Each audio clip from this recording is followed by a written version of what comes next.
Eternizando conhecimento. Matemática. Aula 1. Parte 4. Objetivo desta aula é mostrar o que é matemática, operações, conjuntos.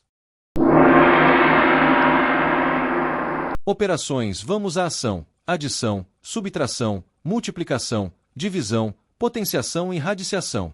Fração. Uma divisão racional. Na última divisão, paramos a conta porque estávamos trabalhando com números inteiros, lembra? Mas não precisa ser assim. Podemos continuar dividindo, desde que se tenha interesse em se aproximar de uma precisão, como serrar uma ripa de madeira ou cortar um tecido para fazer uma roupa. Vamos continuar então. Teremos de acrescentar um zero ao lado do 2, e no quociente, lembra o que é isso? Adicionar uma vírgula, pois estamos entrando no mundo dos racionais. Temos de achar qual número é que vai multiplicar o 5 para chegar a 20. O 4 atende perfeitamente. Logo, colocamos o resultado 20 embaixo do outro 20 para subtração, obtendo o resto zero. Então, vai ficar assim.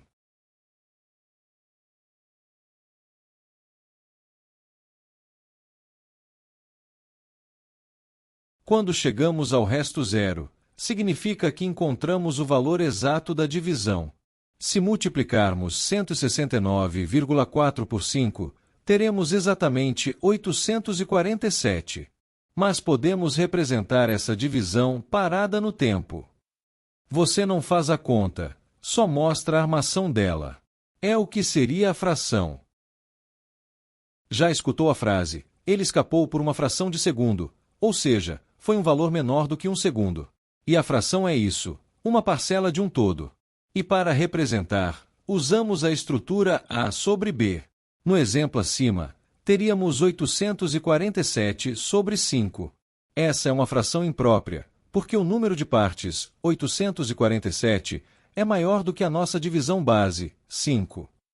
Podemos extrair a parte inteira dessa divisão para ver o que sobra. Assim, descobrimos que 847 dividido por 5 é o mesmo que 169 inteiros mais 2/5. Percebeu que o 2 é exatamente o resto daquela divisão? O 5 representa em quantas partes o todo foi dividido e, o 2, as partes que restaram. Para variar, temos novas etiquetas.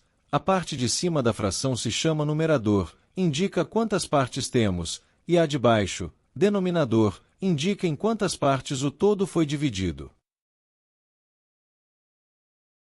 Soma e subtração. Imagine um tabuleiro de pizza com 8 fatias. Você retira 2 fatias e seu colega outras 2. Em questão de fração, teremos 2/8 da pizza que você retirou e 2/8 o seu colega. Então, temos 2/8 mais 2/8 igual 4/8. Fazemos isso naturalmente, mas não pensamos em fração, só na pizza. E uma coisa interessante aconteceu. Sobrou 4/8. Se você olhar para o tabuleiro, percebe que vocês já retiraram a metade da pizza. Mas como assim? Então 4/8 é igual a meio? Você me dirá intrigado. Podemos resolver esse mistério assim. Tudo é questão de ponto de vista. Quando você olhou para o tabuleiro, você viu metade. Por quê? Porque pensou que tinha uma parte sem pizza e outra com pizza. Isso corresponde a 2 partes. Então, temos metade da pizza para comer, porque a outra metade já se foi. Agora, se há ainda 4 pedaços, então você vai pegar metade e seu colega metade. Você agora trata os 2 pedaços como sendo um. E você e seu colega já comeram 2 fatias duplas. Cada um comeu metade. Ou seja, você está tratando as 4 fatias como 2 partes, uma para cada um. Isso não é o mesmo que agrupar 2 fatias como uma só, e a pizza seria dividida em 4 partes. Assim, você teria agora metade da pizza, meio, ou 2/4 da pizza ou 4/8. E isso é tudo a mesma coisa. Veja. Vamos voltar à soma. Se você pede outra pizza de sabor diferente, cortada em 8 fatias, e não aguenta comer ela toda. Você vê que num tabuleiro tem 4 fatias, e nesse novo tabuleiro, sobraram 3. Você vai poder colocar todas dentro da mesma caixa. Por quê? Elas representam a mesma fração do todo. 4/8 mais 3/8 igual a 7/8. Mas, se o pizzaiolo fosse doido e dividisse em 5 fatias, os 3/5 não caberia na caixa que continha outra pizza cortada em 8. Isso mostra porque o denominador deve ser comum em uma soma e subtração. Isso não impede que possamos ajustar uma soma de frações com denominadores diferentes. Se os denominadores devem ser iguais, então, podemos multiplicar cada parte das duas frações até que se igualem, não?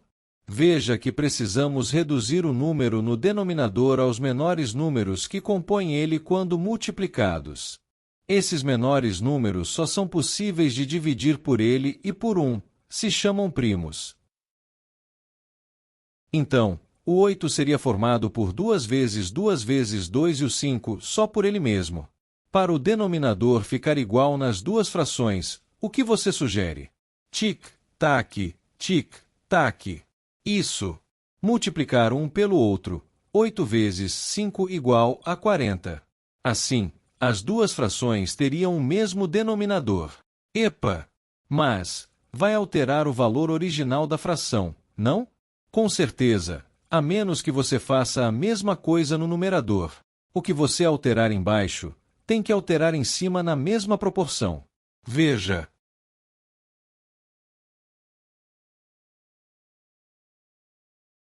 Agora sim, com os denominadores iguais, podemos somar.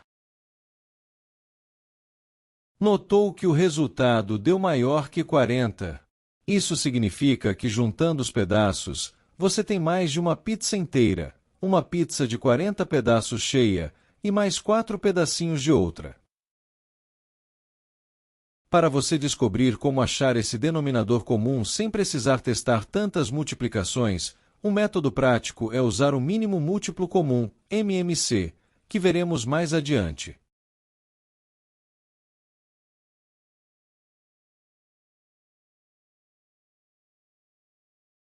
Na parte 5, veremos mais frações, mas do meu jeito. Até lá!